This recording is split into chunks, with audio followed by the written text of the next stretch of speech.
मैं जिंदगी का साथ निभाता चला गया, हर फिक्र को धुएं में उड़ाता चला गया। गाना तो बहुत अच्छा है, लेकिन लाइफ की फैक्ट यह है कि कोई भी फिक्र इस धुएं के साथ उड़ नहीं जाती।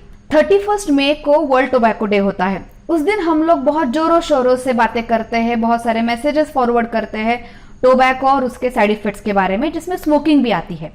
लेकिन इस गाने की तरह उस दिन सुनते हैं और उस थॉट को हम लोग उड़ा भी देते हैं। मैं doctor Sushma Jadhav, consulting physician, और आज मैं आपसे बात करने वाली हूँ स्मोकिंग के बारे में, वो भी स्पेसिफिक पैसिव स्मोकिंग के बारे में, जिसे सेकंड हैंड स्मोकिंग भी कहा जाता है। हर साल लगभग 40 से 60 हजार लोग इस पैसिव स्मोकिंग से होने वाले बीमारियों से पूरे वर्ल्ड में मर जाते हैं, उनकी डेथ हो जाती है।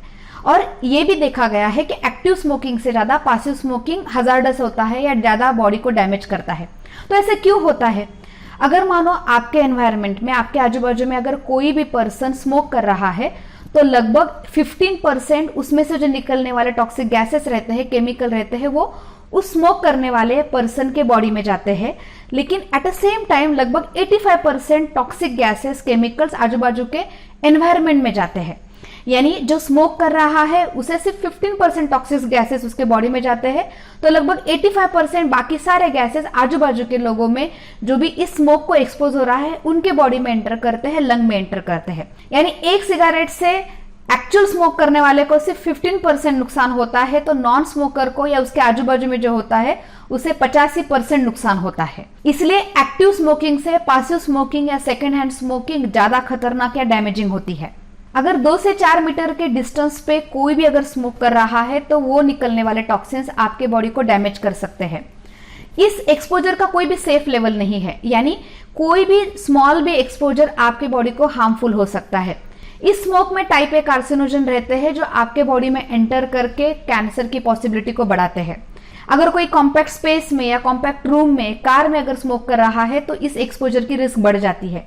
इंपॉर्टेंट बात यह है कि बच्चों में इस एक्सपोजर से होने वाले हार्म इफेक्ट की रिस्क ज्यादा रहती है, क्योंकि उनके लंग्स में ये जो धुआं होता है, ये टॉक्सिन होते हैं, वो ज्यादा कॉन्सेंट्रेशन में चले जाते हैं और इमीडिएटली उनके बॉडी पे हार्म इफेक्ट कर सकते हैं। इस पैसिव स्मोकिंग की वजह से कई सारी बीमारियां हो सकती है, जैसे कि हार्ट की बीमारी, उसमें ब्लड प्रेशर हो, हार्ट अटैक हो या फिर पैरालिसिस अटैक हो।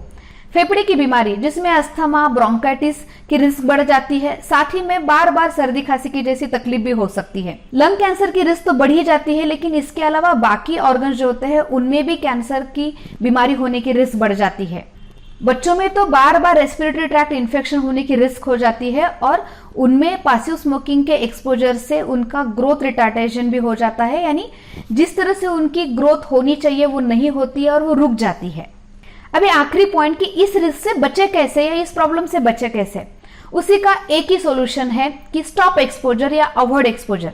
यानी पैसिव स्मोकिंग जो होती है या जो उससे टॉक्सिन निकलते हैं उससे हमारा कांटेक्ट अवॉइड करना या उससे हमारी बॉडी एक्सपोज ना हो, इसलिए बॉडी को बचाना। तो ये कैसे कर सकते हैं? हमेशा अगर कोई भी पर्सन स्मोक कर रहा है तो उससे मिनिमम 4 मीटर की डिस्टेंस बनाए रखना चाहिए। प्रिफरेबली स्मोकर को किसी सेपरेट रूम में भेजना चाहिए या किसी ओपन स्पेस में भेजना चाहिए, ताकि उसके आजू बाजू में कोई भी पर्सन को एक्सपोजर ना हो। इंपॉर्टेंट बात है कि कार में स्मोकिंग बिल्कुल नहीं करनी चाहिए, बिकॉज कॉम्पैक्ट स्पेस में बाकी जो बैठे हुए लोग हैं उनको एक्सपोजर उनका बढ़ जाता है।